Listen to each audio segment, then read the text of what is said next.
ये हमारा ज्योग्राफी का लास्ट लेक्चर है। इसमें हम लोग जो मिसलेनियस टाइप क्वेश्चन है उसको कवर करेंगे। इसमें पहला क्वेश्चन दिया हुआ है, सक्रिय भ्रंश एक्टिव फॉल्ट का वह भाग जो अतीत में भूकंप उत्पन्न कर चुका है लेकिन अब शांत है और माना जाता है कि भ्रंश खंड किसी अन्य आधार पर भूकंप उत्पन्न करने में सक्षम है, उसे क्या कहा जाता है? उसे भूकंपीय अंतराल कहा जाता है, सेस्मिक गैप कहा जाता है। भूकंपीय अंतराल एक सक्रिय भ्रंश का एक भाग जिसमें महत्वपूर्ण भूकंप उत्पन्न करने की क्षमता होती है। हाइपोसेंटर पृथ्वी की सतह के नीचे भूकंप का उद्गम बिंदु जहां भ्रंश टूटना शुरू होता है वह वास्तविक स्थान का प्रतिनिधित्व करता है जहां भूकंपीय ऊर्जा सबसे पहले निकलती है। भूकंप केंद्र एपिसेंटर अपकेंद्र हाइपोसेंटर के ठीक ऊपर पृथ्वी की सतह पर वह बिंदु जो भूकंप के झटकों का सबसे तीव्र और सबसे पहले अनुभव किया जाता है। भूकंपीय तरंग सेस्मिक वेव भूकंप के दौरान भूपर्वती के माध्यम से उत्पन्न और प्रसारित होने वाली ऊर्जा तरंगे। इन्हें विभिन्न प्रकारों में वर्गीकृत किया जा सकता है जैसे कि पी तरंगे, एस तरंगे और सतही तरंगे जो भूगति का कारण बनती हैं। अगला क्वेश्चन है, रासायनिक गति या परमाणु यंत्रों के विस्फोट के कारण उत्पन्न होने वाले भूकंप क्या कहलाते हैं? ये विस्फोटक भूकंप कहलाते हैं, एक्सप्लोजन अर्थक्वेक कहलाते हैं। भूकंप के प्रकार भारी खनन गतिविधि वाले क्षेत्रों में भूमिगत खदान की छतों के ढहने से मोटे मोटे झटके आ सकते हैं जिन्हें पतन भूकंप के रूप में जाना जाता है। सबसे आम प्रकार टेक्टोनिक भूकंप है जो एक दो स्थल के साथ चट्टानों की गति के परिणाम स्वरूप होता है। टेक्टोनिक भूकंपों की एक उपश्रेणी जिसे ज्वालामुखी भूकंप के रूप में जाना जाता है सक्रिय ज्वालामुखियों वाले क्षेत्रों में होती है। इसके अतिरिक्त जलाशय प्रेरित भूकंप उन क्षेत्रों में ट्रिगर होते हैं जहां बड़े जलाशय मौजूद होते हैं।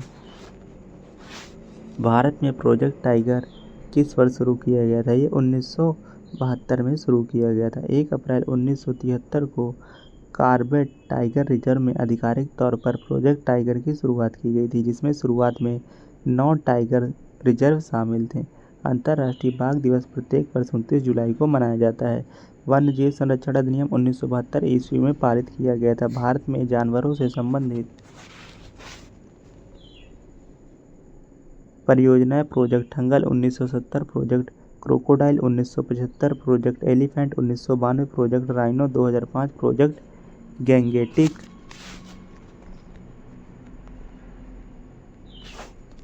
Dolphin 2009, project snow leopard 2009, project great Indian bustard 2012।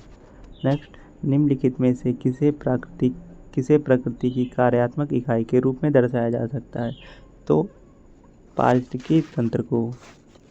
पारिस्थितिकी तंत्र ऐसा इसलिए है क्योंकि पारिस्थितिकी तंत्र में सभी जीवित जीव, पौधे, जंतुओं और सूक्ष्मजीव शामिल होते हैं जो एक दूसरे के साथ और अपने पर्यावरण के भीतर निर्जीव घटकों जैसे वायु, जल और मृदा के साथ अंतःक्रिया करते हैं। ये अंतःक्रियाएं ऊर्जा प्रवाह, पोषक तत्वों के चक्रण और जीवन को बनाए रखने वाली प्रक्रियाओं के रखरखाव को संभव बनाती हैं जो प्रकृति के महत्वपूर्ण कार्य हैं।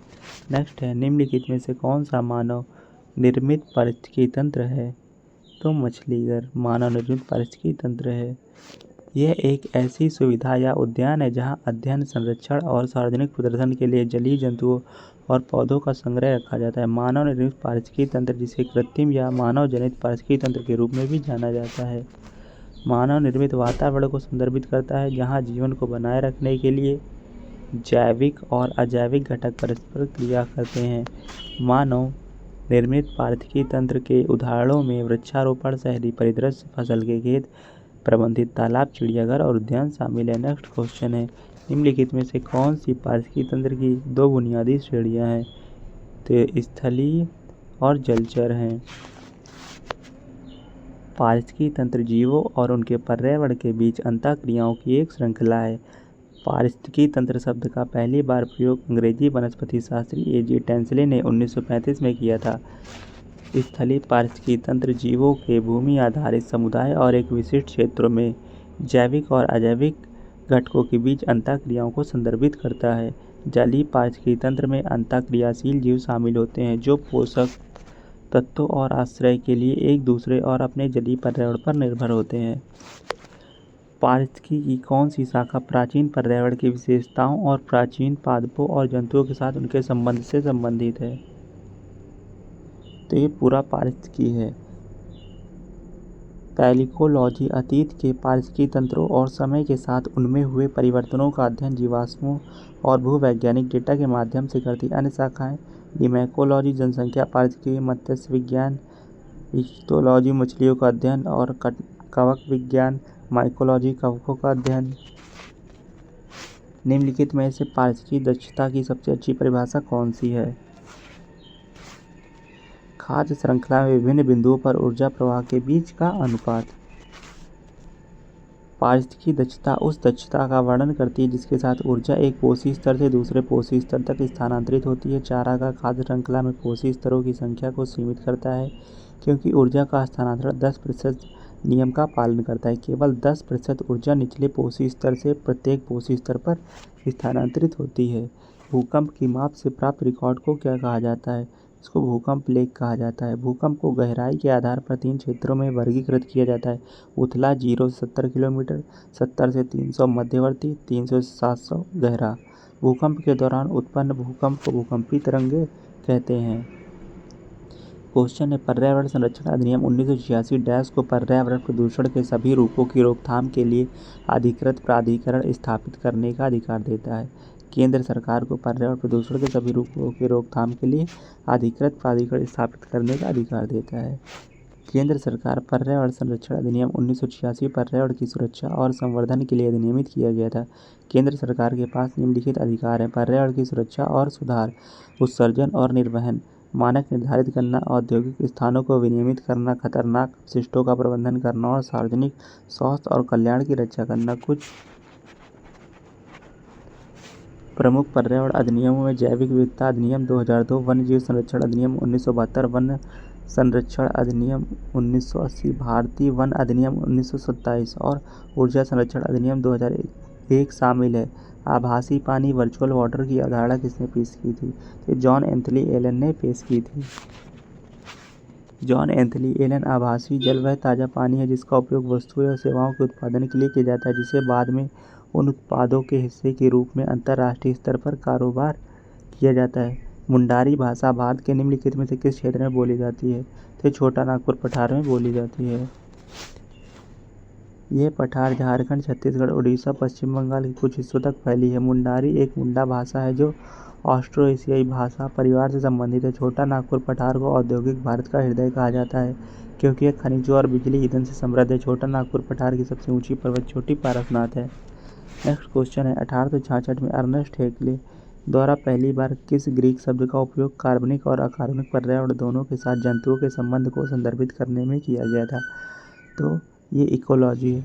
अर्नेस्ट हेक्ले ने एक जर्मन जीव विज्ञानी और दार्शनिक थे जिन्होंने विकासवाद जीव विज्ञान में महत्वपूर्ण योगदान दिया। उन्होंने इकोलॉजी, फाइलोजेनी और प्रोटिस्टा जैसे शब्द खोजे और अपने पुनर्पूंजीकरण सिद्धांत के लिए जाने जाते हैं, जिसमें कहा गया कि किसी जीव का विकास उसकी प्रजाति के विकासवादी इतिहास को दर्शाता है।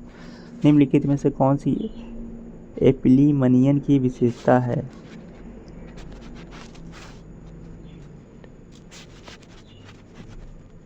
तो ऊष्मीय रूप से स्थिरीकृत झील में सबसे ऊपरी परत को बोलते हैं एपिलीमनियन। ऊष्मीय स्थिरीकरण तब होता है जब झील का पानी सूर्य की गर्मी से अलग परतें बनाता है। इससे झील 3 परतों में विभाजित हो गई है।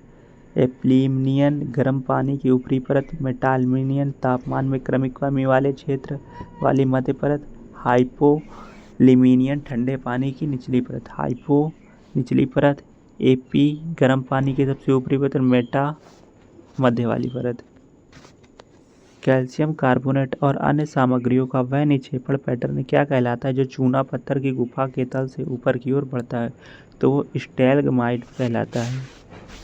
यह गुफाओं की तल से ऊपर की ओर उठी संरचना है। स्टैलेक्टाइट यह एक हिमखंड के आकार की संरचना है जो गुफा की छत से लटकता होता है और गुफा की छत से टपकने वाले पानी से खनिजों के अवक्षेपण द्वारा निर्मित होता है। स्टैलग्माइट और स्टैलेक्टाइट अंततः मिलकर विभिन्न व्यास के स्तंभ और खंभे बनाते हैं। इपिलिनेटिक, मेटालिमनेटिक और हाइपोलिमनेटिक जल स्तर किसके उदाहरण है? ये एक झील के विशिष्ट तापी स्तरीकरण के उदाहरण है। एक झील के विशिष्ट तापी स्तरीकरण के इन परतों को एपिलिमिनियन गर्म स्थिर सतही जल, ऊष्मीय रूप से स्तरीकृत झील में सबसे ऊपरी परत, और हाइपोलिमिनियन ठंडा निचला जल कहा जाता है, जो मेटालिमिनियन या थर्मोक्लाइन परत द्वारा अलग होती है, जो तेजी से बदलते तापमान की एक परत होती है। वन जीव संरक्षण अधिनियम 1972 की निम्नलिखित में से किस अनुसूची में भारत की सबसे आम जंगली बिल्ली फेलिस चाउ सूचीबद्ध है? तो ये अनुसूची सेकंड में है। इस अनुसूची के तहत प्रजातियों को संरक्षण प्राप्त है और उचित प्राधिकरण के बिना उनका अवैध शिकार या उन्हें पकड़ना प्रतिबंधित है। वन्य जीव संरक्षण अधिनियम 1972 एक भारतीय कानून है जिसे पौधों और जानवरों की प्रजाति की रक्षा के लिए बनाया गया है। नेक्स्ट क्वेश्चन है, आबादी या उप प्रजाति या जाति जो स्थानीय पर्यावरण परिस्थितियों के अनुकूल होती है क्या कहलाती है?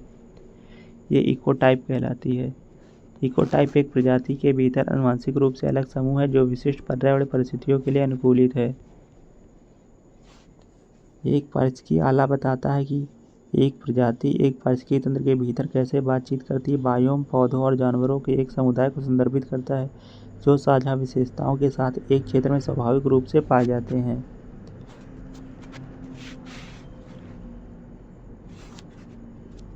भूकंप के बारे में दिए गए सत्य और असत्य कथन की पहचान कीजिए।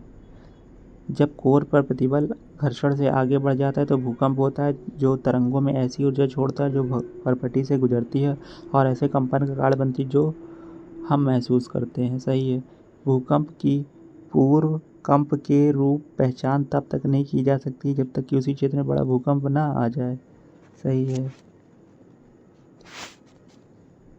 जब लिथोस्फेरिक प्लेटें हिलती हैं तो पृथ्वी की सतह कंपन करती है जिससे भूकंप आते हैं। भूपर्पटी के अंदर वह बिंदु जहाँ से हलचल शुरू होती है उसे फोकस कहते हैं, जबकि सतह पर इसके ठीक ऊपर वाला बिंदु ऊपरी केंद्र कहलाता है। ऊपरी केंद्र से कंपन बाहर की ओर फैलता है। इस बिंदु के पास सबसे प्रबल प्रभाव होता है। जैसे जैसे वे दूर हो जाते हैं कम होते जाते हैं। विश्व स्तर पर उपलब्ध कुल जल मात्रा में से कितने प्रतिशत जल मीठे पानी के संसाधनों से प्राप्त होता है? 2.5%। पृथ्वी की सतह का 71% भाग जल से ढका हुआ है, लेकिन इसका केवल 2.5% भाग ही मीठा जल है। पृथ्वी पर कुल जल संसाधनों में से महासागर में 97.25%, आइस कैप में 2.05%, भूजल में 0.68, झीलें 0.1, मृदा की नमी 0.05, वायुमंडल 0.01, धाराएं और नदियाँ 0.0001, जीवमंडल 0.0004%। भारत में विश्व के सतही क्षेत्रफल का लगभग 2.45%, विश्व के जल संसाधनों का 4% और वैश्विक जनसंख्या का लगभग 16% भाग है। नेक्स्ट क्वेश्चन है, पृथ्वी के ऊपरी मेटल परत का अत्यधिक चिपचिपा यांत्रिक रूप से कमजोर और लचीला क्षेत्र कहलाता है? एस्थेनोस्फीयर कहलाता है। लिथोस्फीयर पृथ्वी की कठोर परत है इसमें क्रस्ट और मेटल का सबसे ऊपरी हिस्सा शामिल है। यह टेक्टोनिक प्लेटों में विभाजित है। मेसोस्फीयर वायुमंडल की तीसरी सबसे ऊंची परत है। यह समताप मंडल के ऊपर और थर्मोस्फीयर के नीचे के क्षेत्र में स्थित है। एक्सोस्फीयर पृथ्वी के वायुमंडल की सबसे बाहरी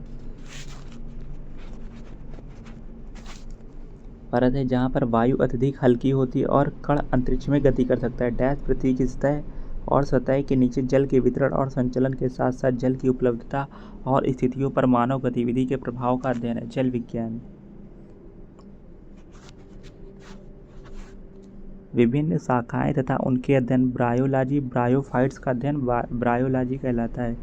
जीवित प्राणियों और उनकी महत्वपूर्ण प्रक्रियाओं का अध्ययन जीव विज्ञान कहलाता है। फ्लोरिकल्चर क्या है? फूलों और फूल वाले पौधों का अध्ययन। जीवित प्राणियों और उनके पर्यावरण के बीच अंतर संबंधों का अध्ययन पारिस्थितिकी कहलाता है। निम्नलिखित में से किसे प्राकृतिक संसाधनों के संरक्षण का तरीका नहीं माना जाता है? निष्कर्षण को नहीं माना जाता है। निष्कर्षण से तात्पर्य पृथ्वी से प्राकृतिक संसाधनों को हटाने की प्रक्रिया से, जैसे खनन, तेल के लिए ड्रिलिंग या लकड़ी की कटाई। संरक्षण किसी प्राकृतिक संसाधन के संदोहन, विनाश या अवक्षेपण को रोकने के लिए उसका उचित प्रबंधन। प्राकृतिक संसाधनों के संरक्षण की विधि: वन रोपण, वर्षा जल संचयन, औद्योगिक अपशिष्टों का उपचार, जैव विविधता का इन सीटू संरक्षण, जैव विविधता का एक सीटू संरक्षण, सतत विकास, फसल चक्र, समूह जुताई आदि। वियना सम्मेलन डैश से संबंधित है। ये ओजोन परत के संरक्षण से संबंधित है। वियना सम्मेलन बहुपक्षीय पर्यावरण समझौते पर 1985 में हस्ताक्षर किए गए, 1988 में लागू हुआ और 2009 का सार्वभौमिक अनुसमर्थन प्राप्त हुआ। वियना सम्मेलन का प्राथमिक लक्ष्य ओजोन परत क्षरण के कारण होने वाले हानिकारक प्रभावों से मानव स्वास्थ्य और पर्यावरण की रक्षा करना है। सही कथन का चयन कीजिए। ऊर्जा का पिरामिड सदैव सीधा होता है। सही है। ऊर्जा का पिरामिड सदैव सीधा होता है और कभी भी उल्टा नहीं हो सकता है। रेमंड लिंडमैन द्वारा प्रस्तावित ऊर्जा प्रवाह के 10% नियम के अनुसार केवल 10% ऊर्जा एक पोषण स्तर से दूसरे पोषण स्तर तक स्थानांतरित होती है और 90% ऊर्जा पूर्व पोषण स्तर पर श्वसन और पाचन प्रक्रियाओं जैसे अपनी आवश्यकताओं के लिए शेष रह जाती है। एक पारिस्थितिकी तंत्र में ऊर्जा का प्रवाह सदैव एक दिशात्मक होता है। चरमोत्कर्ष समुदाय के बारे में सही कथन का चयन कीजिए। यह एक पारिस्थितिकी समुदाय है जिसमें पौधों या जानवरों की संख्या स्थिर रहती है और एक दूसरे और उनके पर्यावरण के साथ संतुलन में रहती है। चरमोत्कर्ष समुदाय किसी विशेष जलवायु और भूगोल के संदर्भ में अनुक्रमण का अंतिम बिंदु होता है। चरमोत्कर्ष समुदाय तब तक स्थिर रहता है जब तक पर्यावरण अपरिवर्तित रहता है। 1957 में हचिसन द्वारा किसी व्यक्ति या जनसंख्या द्वारा स्वयं के पर्यावरण के सभी पहलुओं के साथ संबंध को व्यक्त करने के लिए कौन सी अवधारणा प्रस्तावित की गई है? तो पारिस्थितिकी निकेत। पारिस्थितिकी तंत्र के भीतर एक प्रजाति की स्थिति के लिए एक शब्द या किसी प्रजाति के उस प्रभावित करने वाले सभी जैविक और अजैविक कारकों के बीच अंतर संबंध को दर्शाता है। निम्नलिखित में से किस कंपनी ने लंबी दूरी तक तरल पदार्थ और गैसों के परिवहन के साधन के रूप में एशिया की पहली क्रॉस कंट्री पाइपलाइन का निर्माण किया? तो ऑयल इंडिया लिमिटेड ने पहली क्रॉस कंट्री पाइपलाइन का निर्माण किया। Oil India limited Naharkatia Assam, Barauni Bihar में पाइपलाइन पहली क्रॉस कंट्री पाइपलाइन नाहरकटिया और नूनमती के बीच पाइपलाइन 1962 में, नूनमती और बरौनी के बीच 1964 में चालू हुई। क्वेश्चन है भौतिक भूविज्ञान फिजिकल जूलॉजी पद का प्रतिपादन किसके द्वारा किया गया? तो विलियम हॉपकिंस के द्वारा किया गया।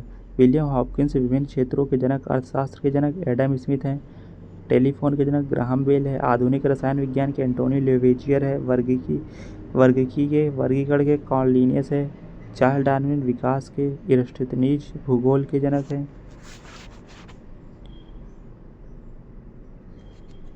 क्वेश्चन है 1920 के दशक में इकोट्रॉपिक इंटरैक्शन की उस विशिष्ट आकृति का वर्णन करने वाला पहला पारिस्थितिकीविद कौन था जिसे उन्होंने संख्या का पिरामिड कहा था? तो ये चार्ल्स एल्टन है। उन्होंने 1927 में क्लासिक पाठ्यपुस्तक एनिमल इकोलॉजी में खाद्य वेब, खाद्य श्रृंखला और पारिस्थितिकी क्षेत्र की अवधारणा पेश की। अर्नस्ट हैकेले, उन्होंने 1866 में पारिस्थितिकी शब्द का प्रयोग किया। एडवर्ड ओ विल्सन समाजशास्त्र के प्रस्तावक। करेवा निर्माण डैश में पाया जाता है? ये कश्मीर हिमालय में पाया जाता है। कहाँ से कश्मीर, कहाँ से करेवा? करेवा शब्द का अर्थ है ऊंची पठारी भूमि। सबसे पहले इस शब्द का प्रयोग गॉडविन ऑस्टिन ने 1859 में किया था।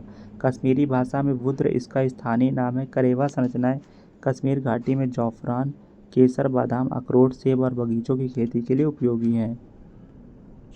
हिमालय में सियाचिन डैश है? हिमालय में सियाचिन एक ग्लेशियर है। सियाचिन ग्लेशियर हिमालय के पूर्वी काराकोरम रेंज में स्थित है। यह विश्व का सबसे ऊंचा युद्ध क्षेत्र है। नुब्रा नदी का उद्गम सियाचिन ग्लेशियर से होता है। यह नुब्रा घाटी के उत्तर में स्थित है। अगला क्वेश्चन है डैश को प्रचुर मात्रा में घुलित ऑक्सीजन, सूर्य के प्रकाश, पोषक तत्वों, सामान्यता उच्च तरंग ऊर्जाओं और जल की गति और अंतराजॉर्पी उपक्षेत्र इंटरडियल सबजोन में बारी बारी से जलमग्नता, सबमर्जेंस और अनावृतता के आधार पर वर्णित किया जाता है। तो वेलांचल को, लिटरल जोन को, यह तट के नज़दीक का क्षेत्र है और कुछ हद तक पानी में डूबा हुआ है। सरोवरी क्षेत्र अटलांटिक जोन पारिस्थितिकी तंत्र में खाइयों, रिसाव, तालाबों, मौसमों, पुल, बेसिन, दलदलों या झीलों से लेकर स्थिर जल का एक समूह शामिल है। नितल स्थल क्षेत्र बैंथिक जोन किसी जल निकाय में सबसे निचला पारिस्थितिकी क्षेत्र है। सरोवी जीव क्षेत्र लिम्नेटिक जोन झील के पानी की सबसे ऊपरी परत तट से दूर और केवल उतनी ही गहराई तक फैली हुई है जितनी गहराई तक 200 मीटर सूर्य की रोशनी प्रवेश कर सकती है। किस पारिस्थितिकी विज्ञानी ने बाहरी भूखंडों पर एक दीर्घकालिक प्रयोग में दिखाया कि उत्पादकता, स्थिरता, पारिस्थितिकी तंत्र के आक्रमण के प्रतिरोध और उनकी मिट्टी की उर्वरकता के लिए जैव विविधता का केंद्रीय महत्व है। ये डेविड टिलमैन ने दिखाया। एडवर्ड ओ विल्सन जैव विविधता के जनक है। मार्ल मोबियस पारिस्थितिकी समुदाय, बायोसेनोसिस या जीवित समुदाय की अवधारणा विकसित करने वाले प्रथम व्यक्ति थे। पारिस्थितिकी तंत्र के रखरखाव में जातीय समृद्धि के महत्व का सुझाव देने के लिए पॉल एहरलिच द्वारा कौन सी परिकल्पना प्रस्तावित की गई थी? तो रिवेट पोपर परिकल्पना। यह परिकल्पना पारिस्थितिकी तंत्र के रखरखाव में प्रजातियों की समृद्धि के महत्व को सुझाव देती है। अतिरेक परिकल्पना यह भविष्यवाणी करती है कि पादप समुदाय में प्रजातियों का अतिरेक सामुदायिक स्थिरता को बढ़ाता है। परभक्षण परिकल्पना यह भविष्यवाणी करती है कि समूह में रहने वाले जंतुओं को अलार्म कॉल करने के लिए अनुकूलित किया जाता है, जो शिकारियों को विचलित या भ्रमित करते हैं। चंबल परियोजना के संयुक्त उद्गम में कौन कौन से राज्य शामिल हैं? तो ये राजस्थान और मध्य प्रदेश शामिल हैं। चंबल परियोजना 1954 में शुरू की गई। उद्देश्य सिंचाई, बिजली उत्पादन, घाटी में मिट्टी के कटाव की रोकथाम और नियंत्रण के लिए चंबल नदी का उपयोग करना। क्वेश्चन है पारिस्थितिकी के संदर्भ में दिया गया समीकरण किसी क्षेत्र के आकार और उसमें उपस्थित प्रजातियों की संख्या के बीच के संबंध को दर्शाता है। तदनुसार समाश्रयण गुणांक को किस अक्षर से निरूपित किया जाता है? तो समाश्रयण गुणांक को Z से निरूपित किया जाता है। आवास हानि और आवास विखंडन के मामले में विलुप्त होने की दर भविष्यवाणी करने के लिए संरक्षण विज्ञान में प्रजाति क्षेत्र संबंध का अक्सर मूल्यांकन किया जाता है। समीकरण log S बराबर log C plus Z log है, जहाँ S प्रजातियों की समृद्धि, A क्षेत्र, C Y अवरोधन है। 1930 के दशक में आर्थर होम्स ने मेटल के बारे में निम्नलिखित में से कौन सिद्धांत प्रतिपादित किया था? तो ये संवहन धाराओं का सिद्धांत, कन्वेक्शनल करंट थ्योरी। संवहन धाराओं का सिद्धांत। संवहन धाराएं रेडियोधर्मी तत्वों के कारण उत्पन्न होती है जो मेटल भाग में ऊष्मीय अंतर उत्पन्न करती। आर्थर होम्स मेटल संवहन के यांत्रिक और थर्मल प्रभाव को समझने वाले प्रथम भूवैज्ञानिक, जिसके कारण अंतः प्लेट टेक्टोनिक्स को स्वीकार किया गया है। तापमान संवेदकों को प्रत्यक्ष या परावर्तित सूर्य के प्रकाश से प्रभावित होने से बचाने के लिए आर्द्र और शुष्क बल्ब तापमापी के लिए डिजाइन की गई इकाई का नाम बताइए? Stevens screen. इसे कपास क्षेत्र आश्रय, एक उपकरण आश्रय, एक थर्मामीटर आश्रय, एक थर्मो स्क्रीन या एक थर्मामीटर स्क्रीन के रूप में भी जाना जाता है। स्काई बॉर्न स्क्रीन यह स्वयंसेवी गंभीर मौसम का पता लगाने वाले का एक राष्ट्रीय नेटवर्क है। इसकी स्थापना राष्ट्रीय मौसम सेवा द्वारा महत्वपूर्ण मौसम संबंधी जानकारी प्राप्त करने के लिए की गई थी। नेक्स्ट है, निम्नलिखित में से किस राज्य को मोलासेस बेसिन के नाम से भी जाना जाता है, जो मृदु अस्पिंडित निक्षेपों से बना हुआ है? मिजोरम। लुसाई पर्वतीय जिले भारत में मणिपुर को भूमि का गहना कहा जाता है। नागालैंड विश्व की बाह्य राजधानी। मेघालय बादलों का निवास। राष्ट्रीय वन नीति के संदर्भ में संयुक्त वन प्रबंधन JFM नामक एक दृष्टिकोण और कार्यक्रम किस वर्ष शुरू किया गया था? 1988 में शुरू किया गया था। संयुक्त वन प्रबंधन खराब वनों के प्रबंधन और पुनर्स्थापन में स्थानीय समुदाय को शामिल करने के बारे में है। यूजीन ओडम डैश के लिए प्रसिद्ध है? तो ये जो यूजीन ओडम है ये पारिस्थितिकी में योगदान के लिए प्रसिद्ध है। पारिस्थितिकी में योगदान। यूजीन प्लेजेंट्स ओडम आधुनिक पारिस्थितिकी के जनक हैं। अलेक्जेंडर वॉन हम्बोल्ट पारिस्थितिकी के जनक हैं। आर्थर जी टेंसले 1935 में पारिस्थितिकी शब्द को गढ़ने वाले पहले व्यक्ति हैं। व्लादिमीर वर्नाड्स्की जीवमंडल अवधारणा की स्थापना की। निम्नलिखित में से कौन सा वैज्ञानिक विषय पृथ्वी की स्थलाकृति विशेषताओं के विवरण और वर्गीकरण से संबंधित है? जियोमॉर्फोलॉजी। भू आकृति विज्ञान एक शब्द है जो इन बहिर्जात एक्सोजेनिक और अंतर्जनिक बलों के कारण पृथ्वी की सतह में परिवर्तन का अध्ययन करता है, जहाँ बहिर्जात बल पृथ्वी के वायुमंडल के भीतर उत्पन्न होने वाली बाहरी ताकतें और अंतर्जात बल पृथ्वी के भीतर से उत्पन्न होने वाली आंतरिक ताकतें। एक्रोलॉजी धुन और टिक्स का अध्ययन। इसमें एक्रीना क्रम का अध्ययन भी शामिल है। इसका अर्थ है मकड़ियों, बिच्छू आदि जैसे अस्पिंड का अध्ययन।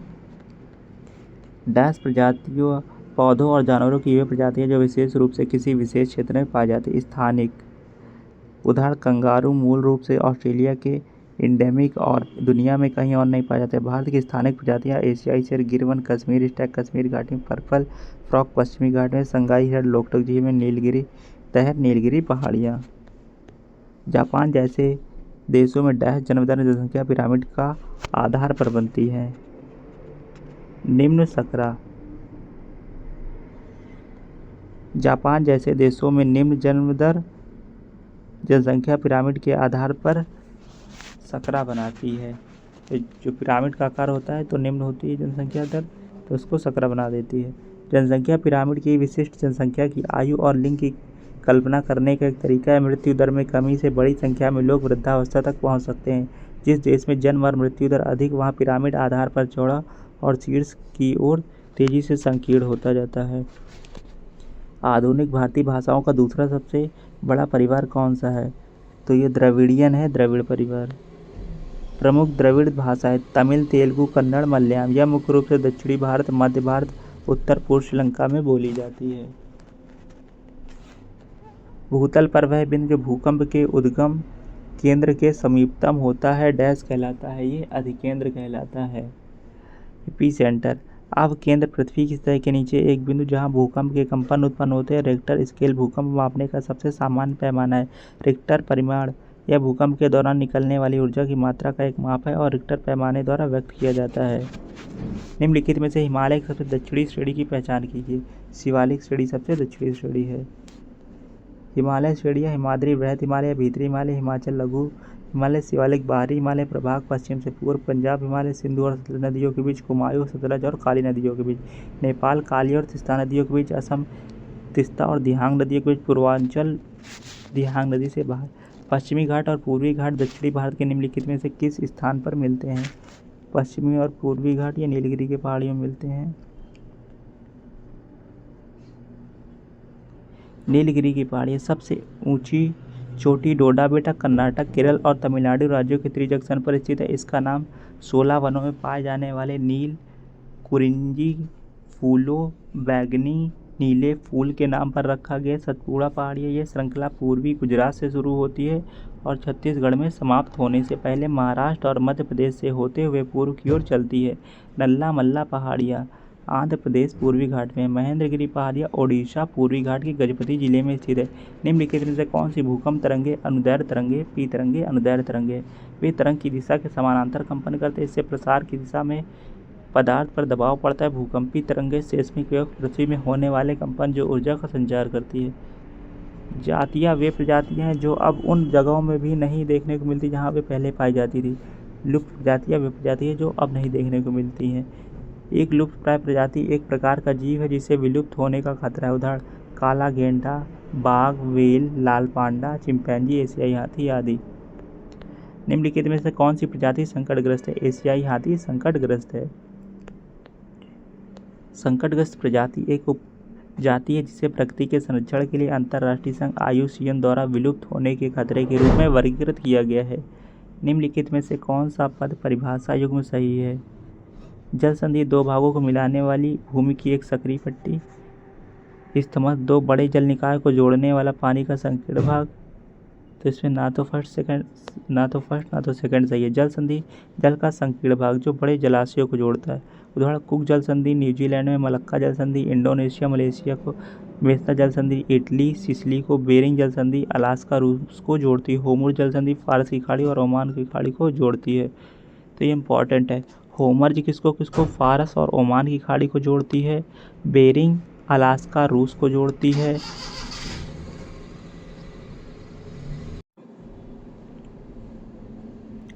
मेसिना जल संधि इटली और सिसिली को जोड़ती है। मलक्का जल संधि इंडोनेशिया मलेशिया को जोड़ती है। कुक जल संधि न्यूजीलैंड। स्थल संधि भूमि की संकीर्ण पट्टी जो दो बड़े भूभागों को जोड़ती है और दो जलाशयों को अलग करती है, जैसे पनामा की स्थल संधि, सुएज की स्थल संधि। वर्ष 1962 में किसने the history of ocean basins प्रकाशित किया, जिसने प्लेट विवर्तनिक के सिद्धांत को रेखांकित किया, जिसे बाद में सागर नितल प्रसरण कहा गया? तो हैरी हेमंड हेस ने किया था। प्लेट विवर्तनिक के सिद्धांत के अनुसार पृथ्वी का स्थल मंडल अलग अलग प्लेटों में टूट गया जो स्टेनोस्फीयर नामक एक अन्य परत पर तैर रहे हैं। क्वेश्चन है राष्ट्रीय जनगणना में भारत के भीतर डैश समूह की पहचान नहीं की जाती। जातीय समूह की पहचान नहीं की जाती। जनगणना एक निश्चित समय में किसी देश या विशिष्ट क्षेत्र के सभी लोगों के जनसांख्यिकीय, आर्थिक और सामाजिक डेटा को एकत्र करने और उनका विश्लेषण करने और साझा करने की प्रक्रिया है। क्वेश्चन है, निम्नलिखित में से कौन सा पर्वत टेक्टोनिक प्लेटों के संपीड़न कारण भूप्रकृति पर बड़ी तह जैसी संरचनाओं का निर्माण होने से बना है? तो रूस में यूराल पर्वत। वलित पर्वत एशिया में हिमालय पर्वत, यूरोप में आल्प्स, दक्षिण अमेरिका में एंडीज, उत्तरी अमेरिका में रॉकीज।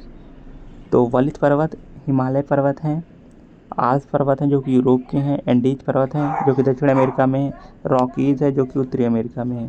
क्वेश्चन है, निम्नलिखित में से किस पर्वत का निर्माण तब हुआ जब पृथ्वी गहराई से पिघली हुई चट्टान क्रस्ट भूपर्वती से ऊपर उठी और जमकर ढेर के रूप में एकत्र हो गई? तो अफ्रीका में माउंट किलिमंजारो का निर्माण इस प्रकार से हुआ है। ये तंजानिया में, अफ्रीका में शीर्ष पर्वत mount Kenya, mount Stanley, mount Speke, mount Baker, mount Emin. Anaconda जो कि विश्व के सबसे बड़े सांपों में से एक डैश में पाए जाते हैं। तो एनाकोंडा सबसे ज़्यादा कहाँ पाए जाते हैं? एनाकोंडा पाए जाएंगे आपको सदाबहार वन में, अमेजन वन में, जिन्हें जीनस यूनिटेक्स महान तैराक और परिवार बोइडी के तहत वर्गीकृत किया गया है। वे घने पत्ते वाले गर्म नम स्थानों में बहुत अच्छी तरह से पनपते हैं। भूमध्य रेखा के आसपास दक्षिण अमेरिका, अफ्रीका और दक्षिण पूर्व एशिया में उष्णकटिबंधीय वर्षावन पाए जाते हैं।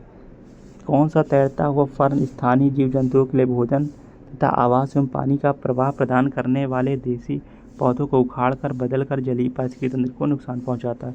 तो विशाल साल्विनिया। जलीय फर्न दक्षिण पूर्वी ब्राजील का एक मूल निवासी वैज्ञानिक नाम साल्विया मोलेस्टा, साल्विनिया मिनिमा, सामान्य साल्विनिया या पानी के स्पैंगलस, ऑस्मुडा रिगलस, रॉयल फर्न, एंजोला फिनाटा, मच्छर फर्न, पंख वाले मच्छर फर्न और वाटर वेल है। क्वेश्चन है, डैश एक स्वच्छता प्रणाली को संदर्भित करता है जिसमें शौचालय मानव मल को सील करने योग्य, हटाने योग्य कॉटेज में एकत्र करता है जिससे उपचार सुविधाओं में ले जाया जाता है। तो कंटेनर आधारित स्वच्छता में, कंटेनर आधारित स्वच्छता, पाचकीय स्वच्छता वह है जो मानव और पाचकीय तंत्र के स्वास्थ्य की रक्षा करती है, जबकि जल प्रदूषण को रोकती है, ऊर्जा का संरक्षण करती है और पोषक तत्वों को ग्रहण करती है। क्वेश्चन है, निम्नलिखित में से कौन सी पर्वत श्रृंखला दुनिया की दूसरी सबसे ऊंची चोटी K2 का घर है? तो ये काराकोरम रेंज है। काराकोरम रेंज को उच्च एशिया की रीढ़ के रूप में जाना जाता है। इसे कृष्णगिरी के नाम से भी जाना जाता है। यह ट्रांस हिमालय पर्वतमाला की सबसे उत्तरी सीमा में स्थित है। तो ये हमारा ज्योग्राफी का लास्ट लेक्चर था और ये ख़त्म हो गया है और हमारी पूरी ज्योग्राफी कंप्लीट हो चुकी है।